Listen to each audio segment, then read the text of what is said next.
Chairman of the Subcommittee on Crime of the Judiciary Committee, the gentleman from Arizona, Mr. Biggs. You both. Thank you, Mr. Chairman. Thank you to all the witnesses for being here today, for your poignant testimony, and we appreciate you coming out and testifying. And I'm just going to go with some of the questions, with some questions that came to my mind as I was listening to your testimony. And I want to just make this statement here. The health inspector analogy really doesn't work well for you, because if the health inspector goes in and finds a lot of violations and then turns around and walks out, guess what you have? You got more food poisonings, more illness that comes. And that seems to be what's happening here. So I'll talk with you, Dr. Fitzgerald, first. Is that what's happening here? Are we seeing if you analogize that, if Larry Krasner is analogized to the health inspector, is he letting people go? Is he letting these violations go, which is resulting in more problems for the city, more crime in the city? In my belief, that's a correct assessment. When a district attorney fires tenured attorneys in his office, which is their prerogative, he's an elected district attorney, he can hire and fire whoever he like. However, he lost intellectual capital within the district attorney's office and the ability to therefore put the best cases together and prosecute offenders that deserve prosecution.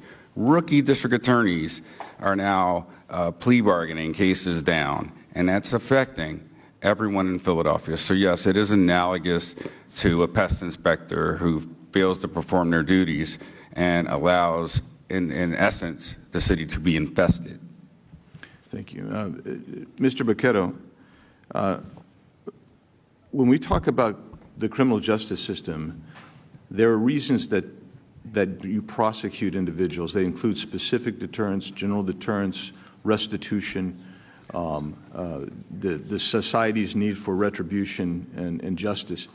The policies that you wanted to talk about with regard to Larry Krasner, please tell us, do they further specific deterrence when he is letting people out on cashless bail? Quite the opposite. Larry Krasner's policies have literally been a license to commit further crimes, further lawlessness, and further terrorize the citizens of Philadelphia. I couldn't help but note that your question about the health examiner walking into a restaurant and not prosecuting or enforcing a regulation that concerns the safety of its patrons. It's exactly what's going on with Larry Krasner. How do you let people walk into stores, steal hundreds of dollars worth of merchandise, oftentimes from a single owner bodega or that type of thing? How do you let them walk in, steal things, and walk out scot-free? That's lawlessness. It's craziness. And it is emboldening these criminals to be more and more violent and more aggressive against our citizenry. And I want to say, hopefully, help is on the way. We have a new mayor in Philadelphia. Her name is Sherelle Parker. She's extremely capable and street smart.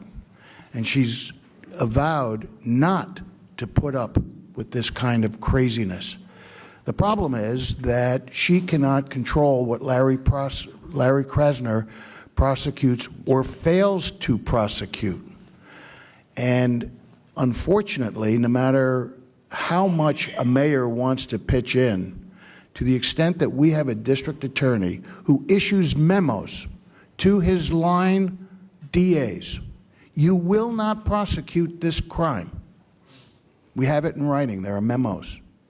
It's an outrage. So Mrs. And Dr. Fitzgerald, whoever wants to take this question, there are standards that govern the death penalty cases in Pennsylvania.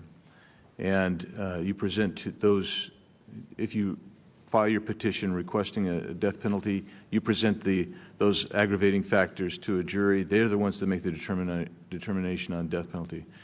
What has been the process that you've engaged in with regard to the death penalty application, and what is Mr. Krasner and his team, how have they responded to your efforts and the process you've gone through?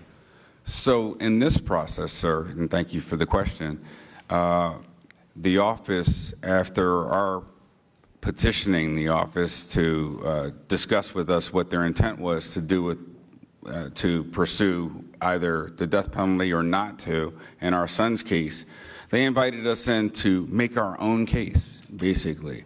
Is that normal? No, that's not normal. The first question that we asked the committee that he considered the Death Penalty Review Committee, which is used by many other district attorneys across not only this Commonwealth, but across the country. Having come from Philadelphia, been born and raised here, come up through the City of Philadelphia Police Department, we are aware that he has not used this process before. He has summarily dismissed the fact that he wanted to, or that he would ever pursue the death penalty. But in our case, we were afforded the opportunity, if you would put it that way, to present before this committee. We did so. We presented our own aggravators. We even attacked with the potential mitigators.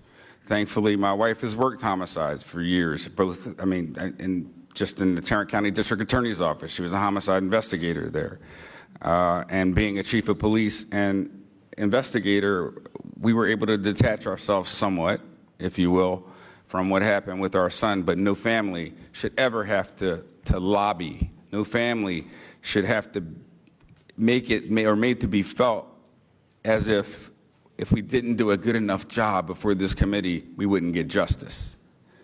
It's ridiculous. And I would submit again that one of the biggest impediments to criminal justice can be district attorneys. I spoke with Mr. Jordan earlier, and I talked about the preamble you had in your last report, and it talked about attorneys. It talked about attorneys being able to go after people and to get them, but they have that same ability to totally dismiss what the public wants and just go after what they want. And in this case, the clear want is to do away with the death penalty and to ensure that our son doesn't get justice. Mr. Chairman, I have several unanimous consents, if I can present. Gentlemen. Yes. I present the certified copy of the fiscal year 2021 where the $33 million was removed from the police. Without objection. And then I have an article entitled Remembering Philadelphia Police Sergeant James O'Connor, killed in the line of duty 1 year ago, from Saturday, March 13, 2021. Without objection. And also an article entitled Make Sure Justice is Served, Slain Temple Police Sergeant's Family Calls for Death Penalty for Suspect, dated January 23, 2024. Without objection. Thank you, Mr. Chairman. Thank you. Chair recognizes the ranking member for 5 minutes. Thank you, Mr.